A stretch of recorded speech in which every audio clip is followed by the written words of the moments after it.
अक्सर ऊपरी हिमाचल के पहाड़ों और नमी वाले वातावरण में प्राकृतिक तौर पर उगने वाली गुच्छी अब अर्की के जंगलों में भी पनपना शुरू हो गई है। इससे अनुमान लगाया जा रहा है कि गुच्छी के लिए अर्की का मौसम अनुकूल बना हुआ है। अर्की के घने जंगलों में काफी तलाश के बाद गुच्छी होने का दावा सच निकला और पहाड़ी के एक ढलान में गुच्छी लगी दिखाई दी। बाजार में गुच्छी की बहुत कीमत है और आम आदमी की पहुंच से भी काफी दूर है। ऐसे में अगर ग्रामीणों को गुच्छी की सही से पहचान हो तो इसे जंगलों में खोजा जाए तो इससे अर्की के किसानों की आर्थिकी मजबूत हो सकेगी। मैं सुभाष शर्मा, कुनिहार निवासी।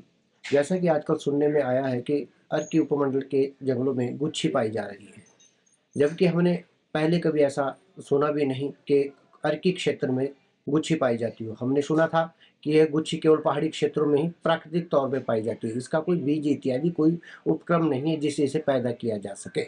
यद्यपि इसके लिए नमी वाले स्थान की आवश्यकता होती है। यदि अर्की क्षेत्र में गुच्छी पाई जाती है तो बड़ा हैरानी का विषय है और इसके लिए अगर साधन जुटाया जाए तो ये अच्छी आय का साधन हो सकती है। ऐसा भी हो सकता है कि ये गुच्छी पहले भी होती होगी, अर्की क्षेत्र में होती होगी, क्योंकि हमारे अर्की क्षेत्र में बड़े बड़े घने जंगल हैं, जिसमें बाड़ी की धार जंगल है, रायकोट वगैरह है, काफ़ी जंगल है। यदि सरकार से आग्रह करना चाहता हूँ कि क्या पता किसानों को इसके बारे में कोई नॉलेज ना हो, जानकारी ना हो गुच्छी के बारे में, यदि सरकार कोई ऐसे कैंप लगाए जिससे किसानों को पता चल सके कि ये गुच्छी कैसी होती है, क्या होती है, कैसे इसको इकट्ठा किया जा सकता है। तो सरकार से आग्रह है कि अर्की की जनता को इस बारे में जागरूक करे। प्राकृतिक तौर पर उगने वाली गुच्छी की गुणवत्ता हासिल करना आज भी वैज्ञानिकों के लिए चुनौती बना हुआ है। यही कारण है कि गुच्छी की बाजार में कीमत 20 से 30 हजार रुपए प्रति किलो तक बताई जाती है। गुच्छियों के बारे में एक और बड़ी दिलचस्प बात यह है कि जो लोग इसे जंगलों में ढूंढने निकलते हैं उनमें कई लोगों को ये दिखाई तक नहीं देती। इसे भाग्य से जोड़ा जाता है।